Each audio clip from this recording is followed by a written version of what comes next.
Shalom saudara. Shalom. Haleluya, kita bersyukur untuk siang hari ini kita mau memuji Tuhan, amin. Amin. Mari sama-sama kita mau bangkit berdiri, kita mau memuji Tuhan, kita mau memberikan pujian yang terbaik bagi Tuhan, karena Tuhan adalah Allah yang baik di dalam hidup kita, amin. Amin. Mari sama-sama kita mau nyatakan, jangan lelah bekerja di ladangnya Tuhan, karena Roh Kudus yang memberikan kekuatan kepada setiap kita, haleluya.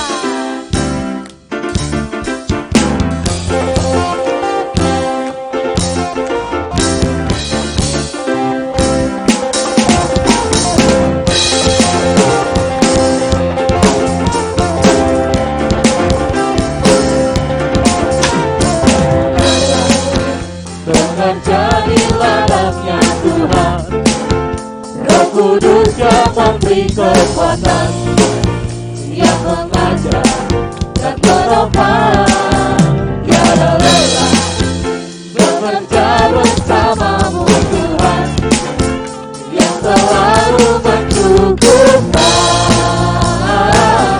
atas segalanya.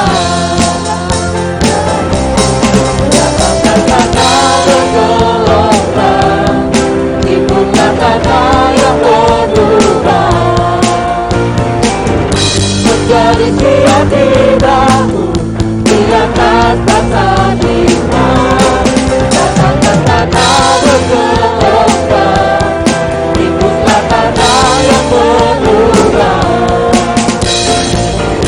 Menjadi siap di bahu di atas tata iman.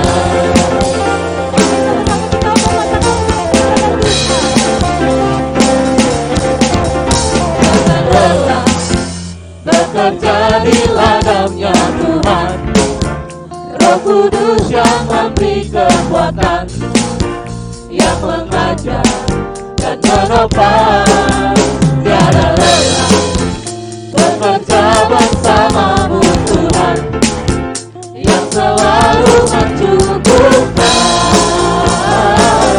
akan segalanya. Kata-kata bergelombang, timbullah tanah yang berlubang.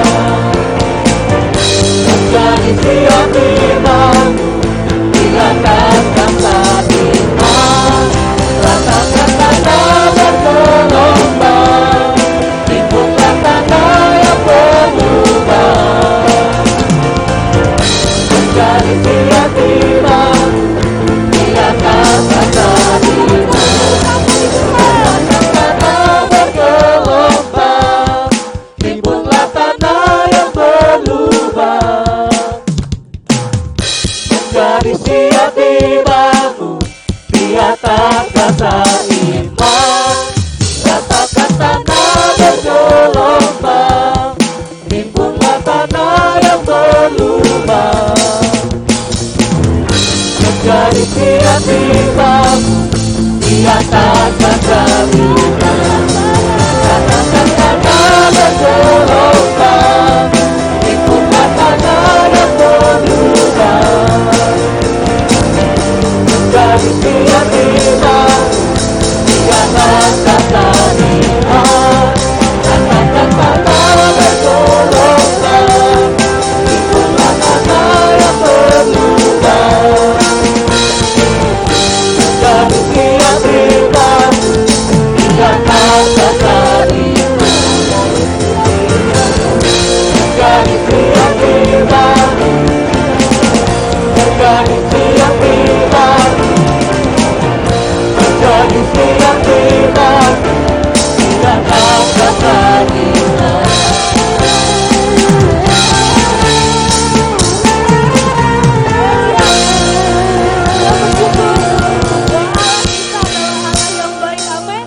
Allah yang berjalan di depan kita, amin. Amin. Haleluya, kita memuji Tuhan lebih lagi, amin. Amin. Mari kita berikan kemuliaan bagi Tuhan.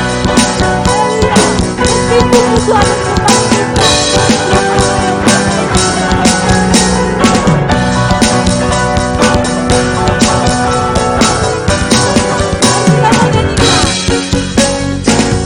Meskipun musuh di depanku, di tangan menghadang langkahku, tahu bersamaku. Seribu remah di kiriku, berlantang di sisi kananku. Pada janjimu, Engkau bersamaku.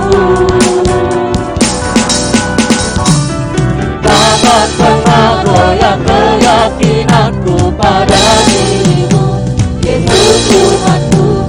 Tiada yang seperti-Mu. Kaulah kuatku, kebanggaanku, gunung batu dan keselamatanku. Tuhan namamu, perlindunganku, Kaulah Allahku, kemenanganku.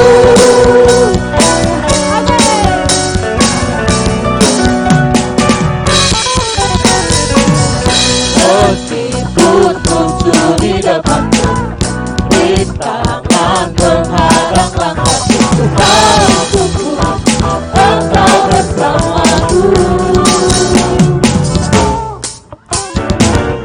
Seribu remah di kiriku, berlantang di sisi kananku. Pada janjimu, Engkau bersamaku. Takkan pernah goyah keyakinanku pada dirimu, Yesus Tuhanku. Tiada yang seperti-Mu. Kaulah Tuhanku, kebanggaanku, gunung batu dan keselamatanku. Kuat tanganku, perlindunganku, Kaulah Allahku. Kaulah Tuhanku, penjagaanku, gunung batu dan keselamatanku. Kuat tanganku, perlindunganku, Kaulah Allahku. Kaulah Tuhanku, kebanggaanku, gunung batu dan keselamatanku. Kuat tanganku, perlindunganku, Kaulah Allahku. Kemenanganku, sumber kemenanganku, sumber kemenanganku.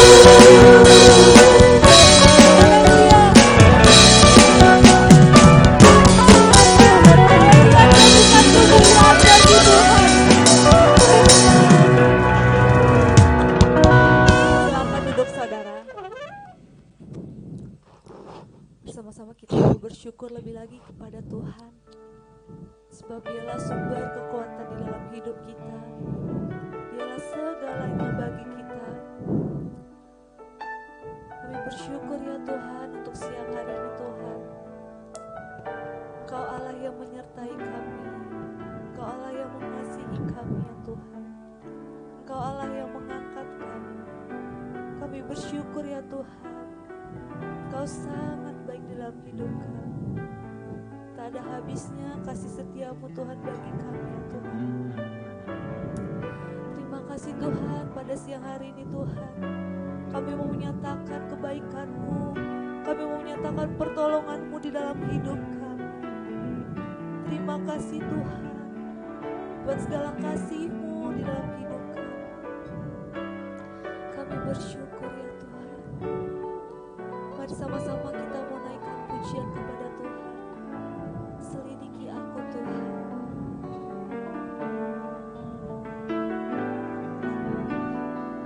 Selidiki aku, lihat hatiku,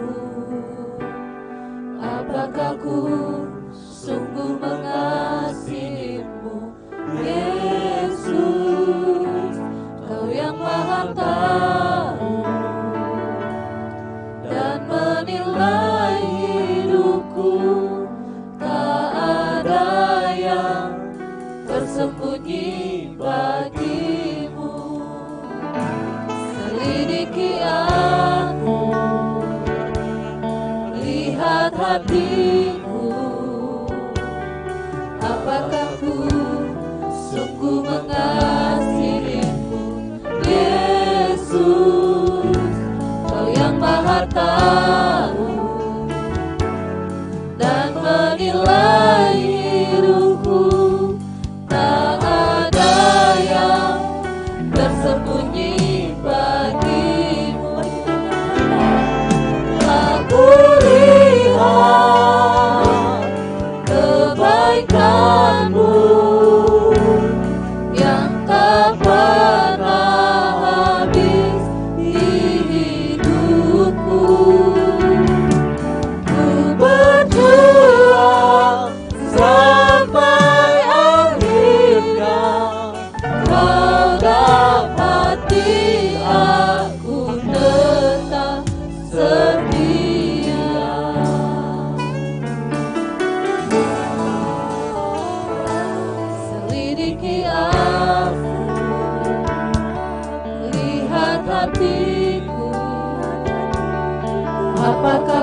bersyukur ya Tuhan bahwa Engkau Allah yang sungguh mengasihi kami.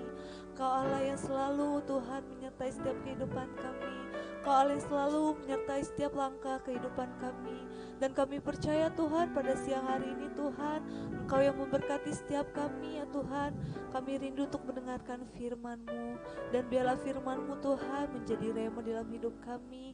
Dan Engkau yang menolong setiap kami Tuhan untuk kami dapat melakukan firman-Mu. Terima kasih Tuhan, Engkau memberkati juga Tuhan akan Ko Yohanes yang akan menyampaikan firman-Mu. Hanya di dalam nama-Mu kami telah berdoa dan mengucap syukur. Haleluya. Amin. Saya serahkan kepada Ko Yohanes.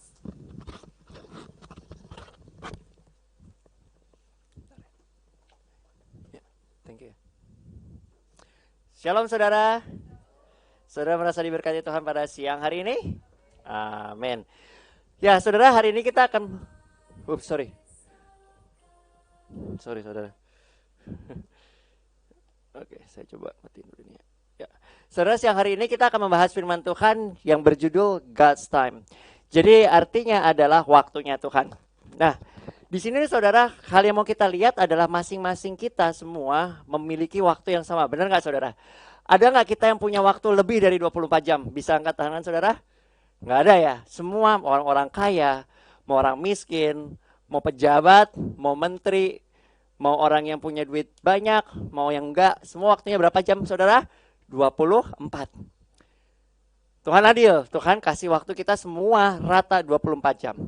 Nah, di sini saudara apa? Ada yang pernah dengar perkataan time is money atau pepatah time is money? Pernah dengar saudara? Artinya apa saudara? Waktu itu adalah uang. Nah, ini sebuah pepatah yang waktu itu terkenal saudara di tahun 1748. Saya belum lahir, nggak tahu kalau saudara lahir belum. Di sini siapa yang udah lahir tahun 1748? Belum ada ya saudara? Waduh. Nah, di sini itu yang nemuin namanya Benjamin Franklin. Benjamin Franklin ini menemukan atau membuat pepatah ini yang menjadi terkenal yang namanya time is money atau waktu itu adalah uang. Jadi dia berkata maksud dari perkataan ini adalah waktu itu adalah sumber daya yang berharga, oleh karena itu lebih baik melakukan segala sesuatunya secepat mungkin. Jadi ini merupakan sebuah pepatah yang memang dilakukan oleh kebanyakan orang Amerika. Saya nggak bilang semua. Pastinya setiap orang memiliki karakter yang berbeda, benar nggak saudara? Tetapi kebanyakan orang Amerika ini memegang pepatah ini, yaitu waktu adalah uang. Makanya mereka itu nggak suka yang namanya menunggu. Kalau saudara misalnya punya appointment atau yang namanya janji sama seorang, misalnya saudara janjian, yuk ketemuan yuk misalnya di McDonald. Kita makan yuk di McDonald, jam berapa? Saudara bilang jam 1, mereka biasanya udah di sana 15 menit sebelumnya. Dan ekspektasi mereka, saudara di sana itu maksimal jam 1. Andai kata macet gitu ya. Saudara harus kirim pesan sama mereka beberapa menit sebelumnya. Sebelum jam ketemu, ngasih tahu, maaf ya saya udah di jalan tapi kena macet. Saya akan ke sana secepat mungkin. Etikanya seperti itu saudara. Tapi kalau saudara pergi misalnya ke Kolombia, ada bilang, yuk kita janjian jam 1. Saudara datang 1:30, belum tentu orangnya ada. Jadi masing-masing negara itu punya prinsip yang berbeda. Kalau Indonesia gimana saudara? Pernah dengar, ini bahasa Jawa ya saudara, jadi saya minta maaf kalau misalnya ini salah ngomongnya. Alon-alon, waton kelakon. Pernah dengar kata-kata, yang orang Jawa di sini siapa? Waduh, berarti alon-alon asal kelakon, berarti internetnya salah saudara. Saya nyarinya di Google. Maklum saya bukan orang Jawa. Nah, katanya saudara itu artinya pelan-pelan asal selamat. Jadi nggak peduli mau berapa panjang waktu yang dibutuhkan, yang penting selamat. Kalau selamat orang Jawa berarti dia selamat saudara. Nah di sini ada saudara yang pernah menganut paham ini. Jadi kalau ketemuan nggak peduli kapan, yang penting bisa selamat.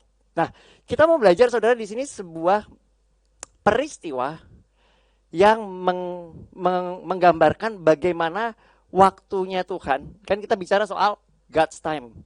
Jadi waktu Tuhan dengan waktu manusia itu berbeda. Nah, kita mau lihat suatu peristiwa yang paling terkenal, salah satu peristiwa yang terkenal dalam firman Tuhan, yaitu mengenai kisah Lazarus yang dibangkitkan. Nah, saudara, kita mau melihat firman Tuhan ini kenapa? Karena di sini kita bisa melihat beberapa hal. Yang pertama, bagaimana Tuhan itu memiliki waktu yang berbeda. Manusia itu menginginkan sesuatu itu yang cepat. Benar nggak, saudara? Di sini yang paling terkenal adalah makanan cepat saji atau yang namanya fast food. Siapa yang nggak pernah makan fast food di sini, saudara? Semua pernah ya? McDonald, KFC. Kenapa? Karena mereka nggak mau menunggu. Kenapa? Karena menunggu merupakan sebuah pembuangan waktu. Makanya kalau saudara lihat restoran cepat saji itu penuh. Nah, kita mau melihat saudara firman Tuhan mengenai Lazarus yang dibangkitkan.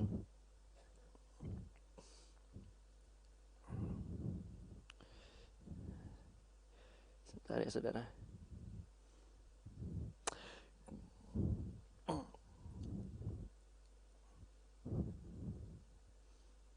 Kita lihat firman Tuhannya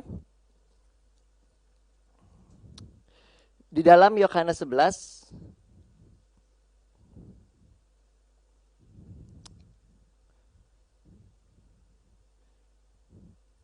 Yohanes 11, di sini kita mau melihat saudara bagaimana Tuhan Yesus ini peristiwa ketika Tuhan Yesus ini membangkitkan Lazarus.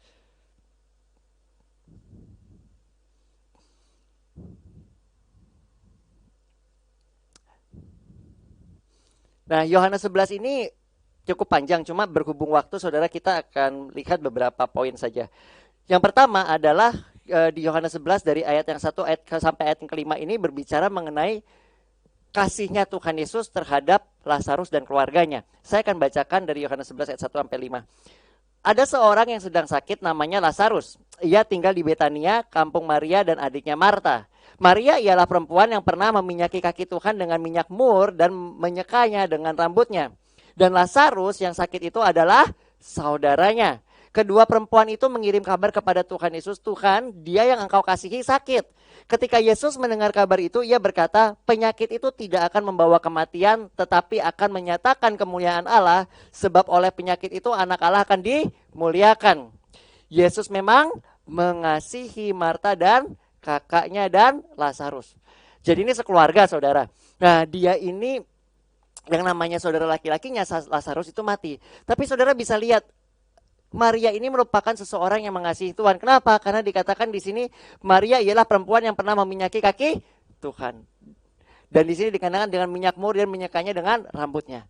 Ketika saudaranya sakit, apa sih yang dilakukan Tuhan Yesus? Tuhan Yesus bilang di sini yang kita lihat bagaimana sikap hati Tuhan Yesus. Yesus memang mengasihi Marta dan kakaknya Lazarus. Yang kedua yang mau kita lihat, saudara, bagaimana Tuhan Yesus ini mengerti kapan waktu terbaik untuk ke sana. Kita lihat di ayat ke-7. Tetapi sesudah itu ia berkata kepada murid-muridnya, mari kita kembali ke Yudea. Murid-murid itu berkata kepadanya, Rabi, baru-baru ini orang Yahudi mencoba untuk melempari engkau. Masih maukah engkau kembali ke sana? Jawab Yesus, bukankah ada 12 jam satu hari? Siapa berjalan pada siang hari, kakinya tidak terantuk karena ia melihat terang dunia ini. Tetapi jikalau seorang berjalan pada malam hari, kakinya terantuk karena tidak ada terang di dalam dirinya. Di sini dia ini mengerti kapan waktunya. Jadi dia itu tidak ke sana, tapi Tuhan Yesus mau mengambil resiko untuk pergi kemana, saudara? Kembali ke Yudea. Benar kan Tuhan Yesus bilang, marilah kita kembali ke Yudea. Resikonya apa, saudara? Dibilang begini, baru-baru ini orang Yahudi mencoba untuk melempari engkau. Artinya mau dibunuh.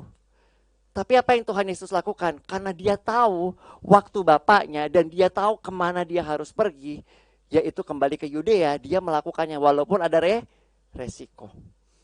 Artinya apa, saudara, di sini? Bahwa Tuhan Yesus ini memprioritaskan apa yang menjadi kehendak Bapaknya. Dia mengetahui apa yang menjadi kehendak Bapaknya dan dia mau melakukan apapun itu resikonya. Karena firman Tuhan jelas menyatakan di sini, udah mau dibunuh, saudara, tetapi dia masih mau kembali ke situ. Kenapa? Karena prioritas dia adalah melakukan kehendak Bapaknya yang di surga. Saudara masih ingat beberapa waktu lampau Tuhan Yesus berkata bahwa makananku ialah melakukan kehendak Bapakku. Nah, itu merupakan poin buat kita, saudara. Apa yang menjadi kehendak kita adalah melakukan kehendak Tuhan. Dan kita akan lanjut, saudara, di sini di ayat yang ke-11 sampai 16. Di sini berbicara mengenai Tuhan Yesus menubuatkan secara tidak langsung apa yang akan terjadi pada Lazarus. Dikatakan seperti ini. Di ayat 11 ya. Demikianlah perkataannya dan sesudah itu biar berkata kepada mereka, Lazarus saudara kita telah tertidur. Tetapi aku pergi ke sana untuk membangunkan dia dari tidurnya. Maka kata murid-muridnya kepadanya, Tuhan, jikalau ia tertidur, ia akan sembuh. Tetapi maksud Yesus ialah tertidur dalam arti mati. Sedangkan sangka mereka, Yesus berkata tentang tertidur dalam arti biasa. Karena itu Yesus berkata dengan terus terang, Lazarus sudah apa saudara? Mati. Tetapi syukurlah aku tidak hadir pada waktu itu. Sebab demikian lebih baik bagimu supaya kamu dapat belajar percaya. Marilah kita pergi sekarang. Lalu Thomas yang disebut Didimus berkata kepada teman-temannya, yaitu murid-murid yang lain, marilah kita pergi juga untuk mati bersama-sama dengan dia. Apa yang mau kita lihat di sini saudara? Yang pertama, Tuhan Yesus ini menyatakan bahwa Lazarus ini sudah apa saudara? Mati. Tapi sebelum itu Tuhan Yesus bilang Lazarus itu tertidur. Kenapa? Karena dia tahu bahwa orang yang mati di dalam Tuhan itu akan dibangkitkan. Dan di sini Tuhan Yesus menyatakan Lazarus sudah mati. Hal yang menarik itu yang kita lihat di ayat 15 saudara. Tetapi syukurlah aku tidak hadir pada waktu itu. Pas disuruh jenguk, orangnya sakit disuruh nyembuhin, Tuhan Yesus gak datang. Pas orangnya mati, Tuhan Yesus juga gak datang. Saudara bisa bayangkan ketika ada saudara punya sahabat atau teman yang dekat. Gitu. Terus saudara bilang, kalau sahabat kamu ini lagi sakit. Dan saudara mengharapkan orang itu datang untuk mendoakan supaya orang itu sembuh. Benar gak? Itu harapan yang normal. Tetapi dia tidak mau dan dia mengulur waktu sampai akhirnya orang ini mati. Di acara kematiannya dan penguburannya pun orangnya gak datang. Perasaan saudara gimana coba? Kecewa? Sakit hati? Maklum lah ya. Itu udah umum terjadi. Tapi di sini saudara bisa lihat Tuhan Yesus ini tidak datang dan dia sengaja mengulur waktu. Dan yang menarik dia bilang syukurlah aku tidak hadir pada waktu itu. Berarti Tuhan Yesus ini punya waktunya sendiri. Dan dia ini tahu dan dia menyingkapkan. Dia bilang begini, sebab lebih baik bagimu supaya kamu dapat belajar percaya. Tuhan Yesus bilang bukan lebih baik bagi dia, tapi lebih baik bagi siapa? Bagimu. Bagi murid-murid Tuhan, supaya mereka bisa percaya akan apa yang menjadi perkataan Tuhan. Kenapa Tuhan Yesus ngomong begini? Karena Tuhan Yesus tahu hati mereka. Terbukti dari mana saudara? Dari ayat 16. Marilah kita pergi juga untuk mati bersama-sama dengan dia. Berarti mereka tidak percaya. Tuhan Yesus tahu hati mereka. Makanya Tuhan Yesus bilang, lebih baik bagimu kalau aku enggak ada di sana. Kenapa? Supaya kamu bisa belajar. Supaya apa? Belajar menjadi percaya akan perkataannya Tuhan. Nah, kita baca lanjut ya saudara. Ini bicara mengenai keterlambatannya Tuhan Yesus. Dari ayat 17 sampai ayat 22. Maka ketika Yesus tiba, didapatinya Lazarus telah berapa hari saudara? 4 hari berbaring di kubur. Dikatakan, Betania terletak dekat Yerusalem, kira-kira 2 mil jauhnya. Di situ banyak orang Yahudi telah datang kepada Marta dan Maria untuk menghibur mereka berhubung dengan kematian saudaranya. 20. Ketika Marta mendengar bahwa Yesus datang, ia pergi mendapatkannya, tetapi Maria tinggal di rumah. Maka kata Marta kepada Yesus, Tuhan, sekiranya engkau ada di sini, saudaraku pasti tidak mati. Tetapi sekarang pun aku tahu bahwa Allah akan memberikan kepadamu segala sesuatu yang engkau minta kepadanya. Yang menarik di sini, ayat 21, Marta ini menjelaskan soal keterlambatannya Tuhan Yesus. Dibilang apa? Sekiranya engkau ada di sini, saudaraku pasti tidak mati. Kenapa saudara? Karena ekspektasi dia, karena mereka sudah melihat kesembuhan yang Tuhan lakukan. Ekspektasi mereka ketika mereka menyampaikan kabar kepada Tuhan Yesus datang mendoakan dan menyembuhkan. Normal saudara, ekspektasi semua orang. Tapi kita bisa lihat di sini. Tetapi sesungguhnya pun aku tahu bahwa Allah akan memberikan kepadamu segala sesuatu yang kau minta kepadanya. Dan setelah itu apa sih yang Tuhan Yesus lakukan? Tuhan Yesus ini menyingkapkan kepada dia siapa itu identitas dia.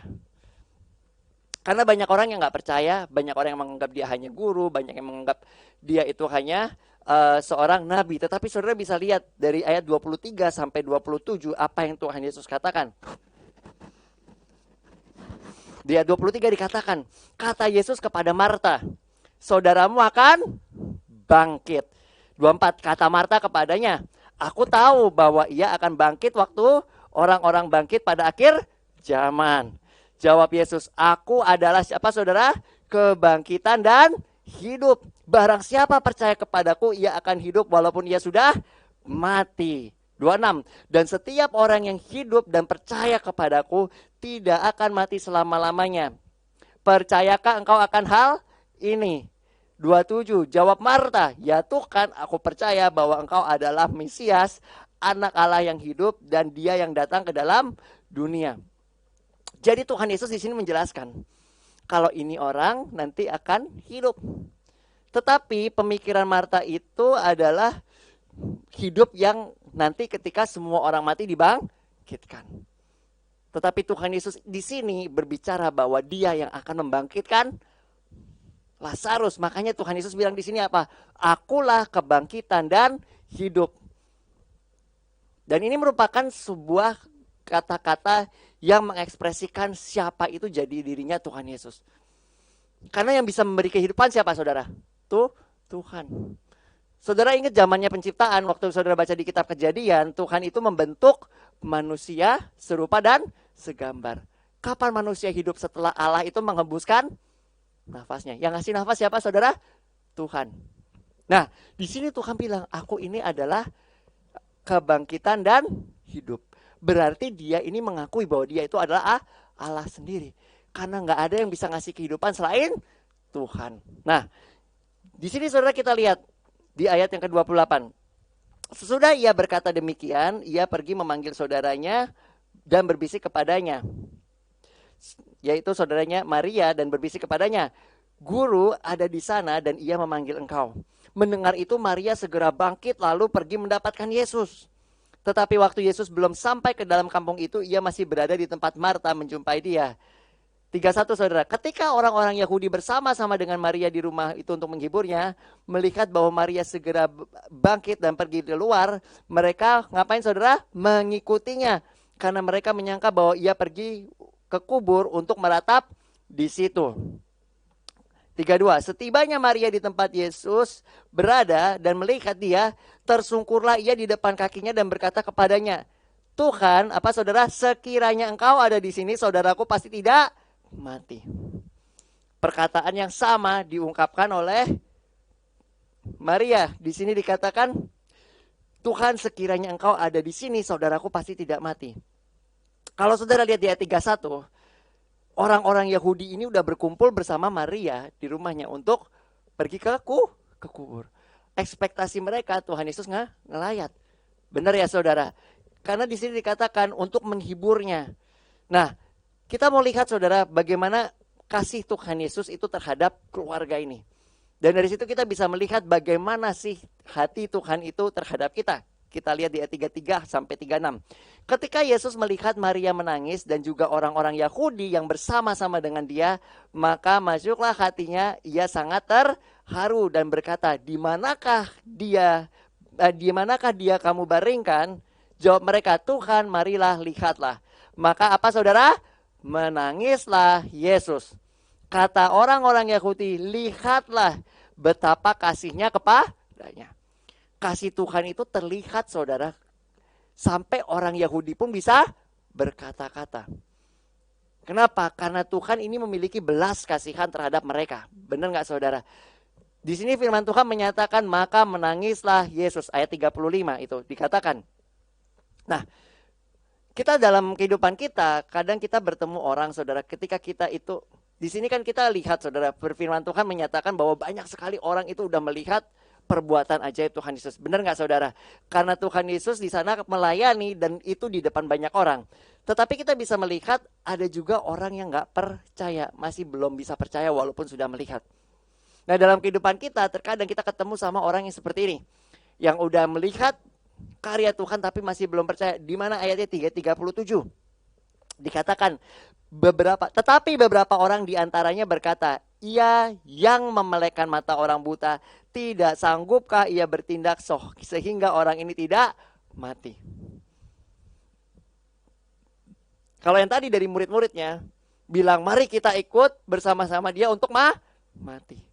Ini dari orang Yahudi.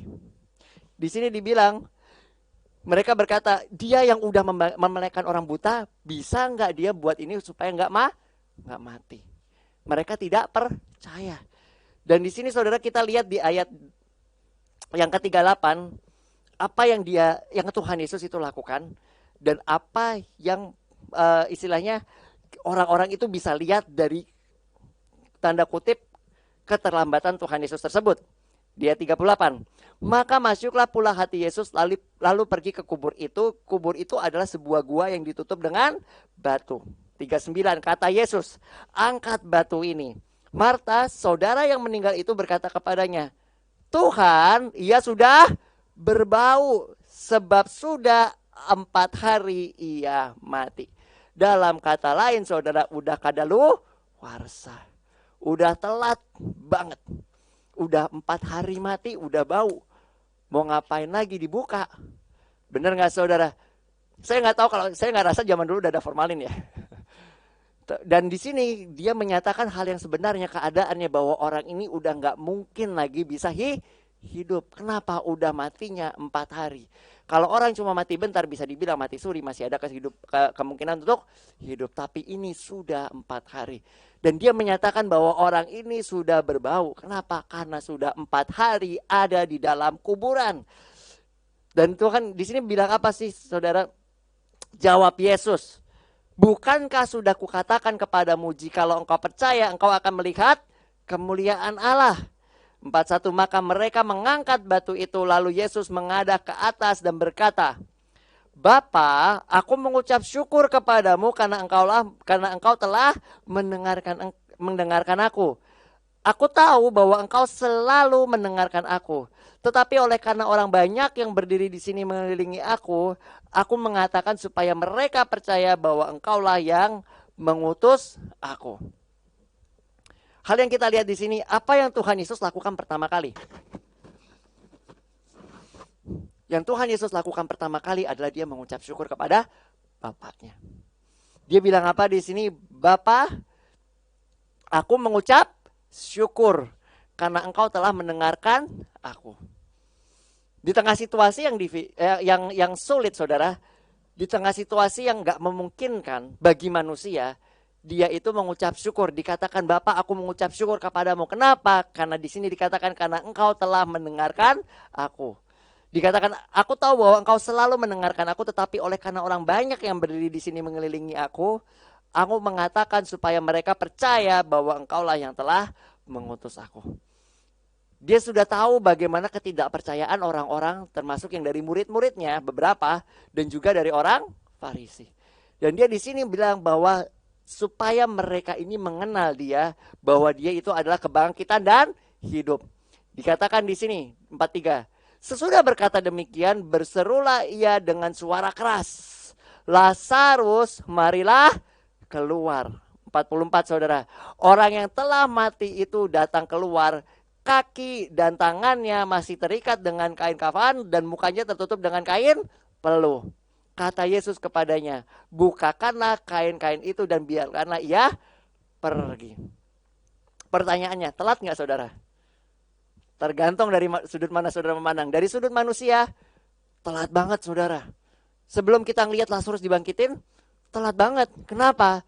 Karena Marta dan Maria juga bilang, seandainya engkau di sini, maka saudaraku tidak akan mati. Telat banget, udah telanjur mati. Yang kedua, pas Tuhan Yesus ngomong angkatlah batu ini, mereka bilang apa? Ya ampun Tuhan, udah bau. Udah 4 hari matinya. Udah terlambat. Waktu manusia terbatas dengan situasi dan kondisi. Makanya ada namanya kadaluarsa. Dan di sini bagi mereka waktunya Tuhan itu udah kadaluarsa. Tetapi kita bisa melihat bahwa Tuhan Yesus mengerti kapan dia harus pergi ke situ. Amin, saudara.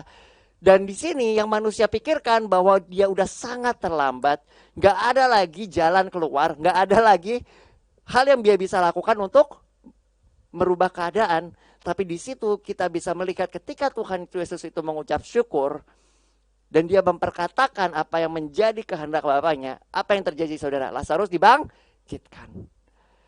Hal yang mau kita lihat di sini ketika kita belajar soal waktunya Tuhan. Waktu Tuhan mungkin bukan yang tercepat. Benar ya, saudara? Kalau kita pengennya apa, saudara? Ya ketika Tuhan Yesus dipanggil, datang nyembuhin, selesai perkara. Tapi kemuliaannya nggak sebesar ketika Lazarus telah mati 4 hari setelah itu dibangkitkan.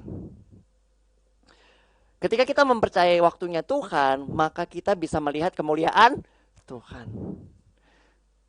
Orang-orang mereka yang tidak percaya, yang tadi bilang, mari kita ikut bersama-sama dengan dia untuk mati bersama-sama dengan dia. Akhirnya bisa melihat kemuliaan Tuhan. Orang yang tadi bilangnya, dia yang sanggup untuk mencelikan orang mata, tidak sanggupkah dia untuk membuat orang ini hidup. Bisa melihat kemuliaan Tuhan. Dan siang hari ini kita mau, saudara, melihat firman Tuhan ini dari sudut pandangnya Tuhan. Kenapa? Karena Tuhan mengerti apa yang akan dia lakukan. Amin. Tuhan Yesus bilang dia sudah mati, tetapi dia akan bangkit. Ketika kita mengerti, saudara, waktu Tuhan, maka Tuhan ini juga akan melakukan pekerjaan dia yang jelas lebih besar daripada apa yang kita pikirkan. Kebangkitan Lazarus lebih besar dari apa yang Marta dan Maria pikirkan dan orang-orang pikirkan. Tetapi dia adalah Allah yang sama dulu, sekarang, sampai selama-lamanya. Kalau dia membangkitkan Lazarus, dia bisa membangkitkan siapapun juga. Kalau dia bisa mengadakan mujizat di masa lampau, dia bisa mengadakan mujizat di masa sekarang. Amin, saudara. Dan dia akan mengadakan mujizat di masa yang akan datang. Karena dia nggak pernah berubah. Amin. Kita akan tutup dalam doa. Tuhan Yesus, kami berterima kasih Tuhan untuk siang hari ini. Kami bersyukur Tuhan untuk kasih-Mu Tuhan dalam kehidupan kami, yang membuat kami mengerti Tuhan akan kehendak-Mu Tuhan, akan pribadi-Mu Tuhan, bahwa Engkau mengasihi kami seperti Engkau mengasihi Maria Tuhan, seperti Engkau mengasihi keluarga ini Tuhan. Dan kami bersyukur Tuhan karena Engkau menyingkapkan kami Tuhan akan waktu-Mu Tuhan, yang mungkin bagi kami terlambat, tetapi Engkau tidak pernah terlambat karena Engkau mengerti apa yang Engkau kerjakan dalam kehidupan kami. Kami bersyukur Tuhan untuk setiap kami yang ada di sini. Kami berdoa Tuhan supaya Engkau mau mengurapi kami Tuhan, memenuhi kami dengan firman-Mu Tuhan, dan memetaraikan kami Tuhan dengan Roh Kudus-Mu Tuhan, supaya kami Tuhan makin lama makin mengenal Engkau, dan kami bisa memancarkan kemuliaan-Mu dalam kehidupan kami. Terima kasih Tuhan, Kau yang akan memberkati kami semua, melindungi Tuhan, dan mencukupi apapun yang menjadi kebutuhan kami. Di dalam nama Tuhan Yesus kami berdoa dan mengucap syukur. Haleluya. Amin.